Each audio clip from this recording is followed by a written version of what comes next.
Hola, ¿cómo están? Bueno, como les dije ayer en la clase de MIT, vamos a empezar con identidades trigonométricas. Las identidades trigonométricas no son tan complicadas de resolver, pero ustedes el año pasado no alcanzaron a ver operaciones con expresiones algebraicas y capaz que hay cosas que no se acuerdan de cómo multiplicar, cómo sumar, cómo dividir expresiones con distinto denominador, por ejemplo. Entonces, yo les voy a explicar 3 ejemplos, pero en cada identidad hay que hacer cosas distintas y hay que ver qué se le ocurre a uno. Entonces, ustedes las van a intentar hacer y si en algún momento de las que yo les doy para que ustedes practiquen, que son las que tienen en el cuadernillo, se traban, la dejan ahí, me mandan una foto y yo se las ayudo a continuar. Así que no desesperen, vamos a intentar hacerlas. Esto hubiera sido más fácil en clase presencial, pero bueno. ¿Qué es una identidad? Habíamos dicho que era una igualdad entre dos expresiones con la diferencia de la ecuación que se cumple para cualquier valor del ángulo alfa. ¿Sí? Acá no importa, no tiene una única solución o dos soluciones. Se cumple para cualquier valor, para cualquier ángulo. ¿Qué es lo que yo tengo que hacer cuando tengo que demostrar una identidad? Tengo que llegar a tener lo mismo de un lado que del otro. Acá no vamos a hacer pasaje de términos, lo que está en este lado sigue en este lado, lo que está de este lado sigue de este lado. Lo que se puede ir trabajando con un solo lado y tratar de llegar al otro, que eso es un poquito más complicado, y si no lo que vamos a hacer nosotros es trabajar con los dos lados hasta lograr llegar a una igualdad, haciendo siempre cosas que sean coherentes y que se puedan hacer matemáticamente, ¿no? No intentando forzar las cosas. Entonces, voy a empezar trabajando con este lado. Acá tengo una suma y un cuadrado. Recuerden que nunca puedo distribuir el cuadrado. Acá lo que tengo que hacer es el cuadrado del binomio. O seno más coseno por seno más coseno, si no se acuerdan la fórmula. La fórmula del cuadrado del binomio que la vamos a anotar acá en un cachito. Si yo tenía a más b al cuadrado, me quedaba el cuadrado del primero más 2 veces el primero por el segundo más el cuadrado del segundo. Eso era lo que era el cuadrado del binomio.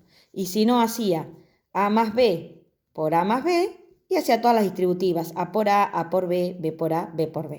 Lo hacen como quieren. Si aplico el cuadrado del binomio, me queda el seno cuadrado del ángulo, más 2 veces el primero por el segundo, que es el coseno, más el coseno cuadrado del ángulo. Por ahora lo voy a dejar ahí y voy a ver qué pasa del otro lado. En el otro lado siempre lo primero que me conviene hacer es expresar todo en seno y coseno. Todo lo que no diga seno o coseno lo voy a expresar en base a esos dos. Entonces, el 2 está. La tangente es seno del ángulo sobre coseno del ángulo. Estas son las mismas fórmulas que les di la clase pasada. Tengan a mano las fórmulas. Más 1.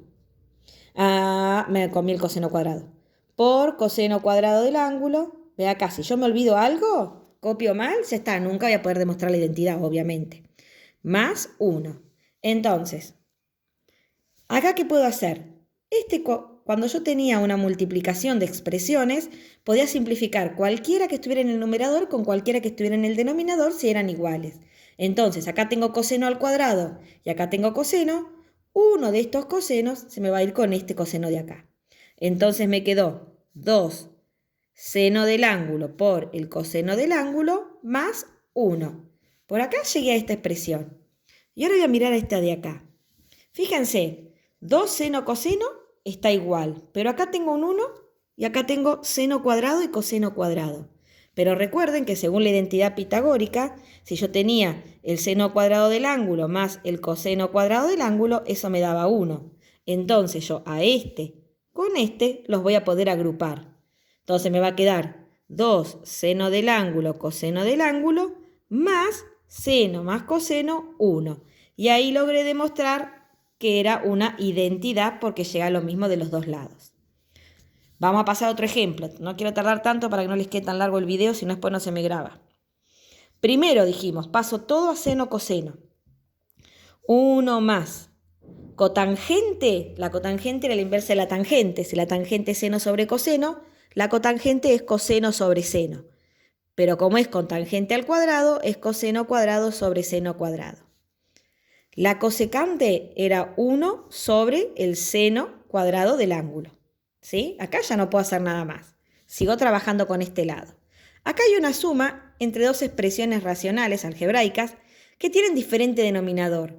Cuando teníamos una suma con expresiones de diferente denominador, lo que hacíamos era buscar un denominador en común. El denominador en común, en este caso, es 1 por el seno cuadrado, que es el seno cuadrado del ángulo, ¿sí? Ahora vamos a ver una pequeña suma distinta con distinto denominador para que se acuerden cómo se hacía. Entonces, denominador común, seno cuadrado del ángulo. ¿Y ahora qué hacía? Al 1, ahora buscaba expresiones equivalentes. Al 1 lo multipliqué por el seno cuadrado para que se transforme en seno cuadrado. Entonces a este 1 también lo tengo que multiplicar por el seno cuadrado del ángulo. Más, al seno cuadrado lo multipliqué por 1. Entonces al coseno lo multiplico por 1 y me queda coseno cuadrado del ángulo. Ahora, seno cuadrado más coseno cuadrado, por la identidad pitagórica dijimos que era 1. Entonces me queda 1 sobre seno cuadrado del ángulo. Igual, y del otro lado me ha quedado eso, 1 sobre seno cuadrado del ángulo, así que acá ya demostré que es una identidad. ¿Sí? Vamos a ver un tercer ejemplo y les hago una suma, si acá no me queda ninguna suma distinta, les hago como para que les quede de ejemplo. Dijimos, primero paso todo a seno, coseno. Acá capaz que uno empieza haciendo algo y después se da cuenta que no llega y hay que hacer otra cosa. Porque hay varios caminos. Tangente, la voy a expresar en seno, coseno. Seno de x, coseno de x. Sobre la secante era 1 sobre el coseno de x, como es secante cuadrado, 1 sobre coseno cuadrado de x. Más 1 sobre, la cosecante es 1 sobre el seno. Entonces es 1 sobre seno cuadrado de x. Por ahí estamos haciendo entonces. Arriba cambiamos la tangente, cambiamos la secante, cambiamos la cosecante. Acá arriba lo que puedo hacer es una suma, ¿sí? Puedo sumar esto que está acá. ¿Cómo dijimos que sumábamos? Buscábamos denominador común, que es el coseno. Y como numerador, acá hay un 1. Al 1 lo multipliqué por... Fíjense que acá me queda largo para abajo porque como del otro lado tengo la igualdad, por eso le tengo que seguir para abajo. Espero que lo entiendan. Vamos a ir marcando cuál es la raza divisoria entre las dos expresiones. Las voy a marcar con... Esta era la que me dividía lo de arriba y abajo. Esto es lo que me divide lo de arriba y abajo, ¿sí? Entonces estoy haciendo esta partecita de acá. Denominador común, coseno. Al 1 lo multipliqué por el coseno, así que al 1 lo multiplico por el coseno. Al coseno lo multipliqué por 1, entonces lo de arriba me queda igual. ¿Sí? Esto estaba todo sobre coseno cuadrado de x. Ahora acá voy a hacer esta división. Cuando hago esta división, esta es una división, recuerden que a la segunda fracción la puedo dar vuelta o que podía simplificar este con este.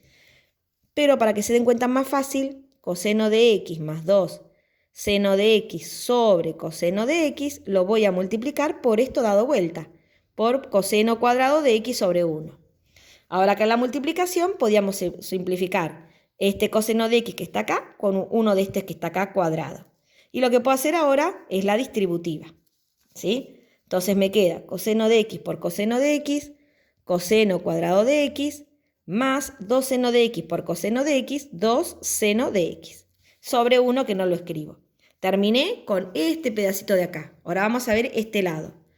Este lado lo mismo. Esta es la raza de división. Cuando divido, lo que hago es multiplicar y a esta dar la vuelta.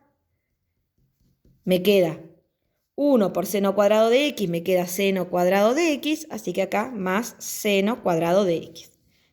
Ya acá me comí un coseno, porque acá era 2 seno coseno.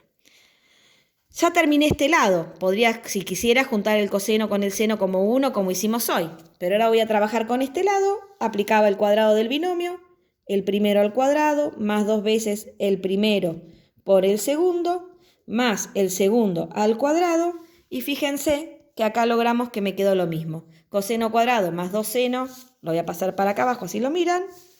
Acá me quedó coseno cuadrado de x más 2 seno de x coseno de x por seno cuadrado de x, que es lo mismo que tenía de este lado.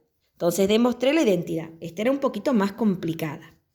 Y lo último que les dije que les voy a mostrar, por si en algún caso les pasa, por ejemplo, si yo tengo seno de x sobre coseno de x más coseno de x sobre seno de x, ¿sí? Y tuviera que hacer esta suma, lo que hago primero es busco denominador en común.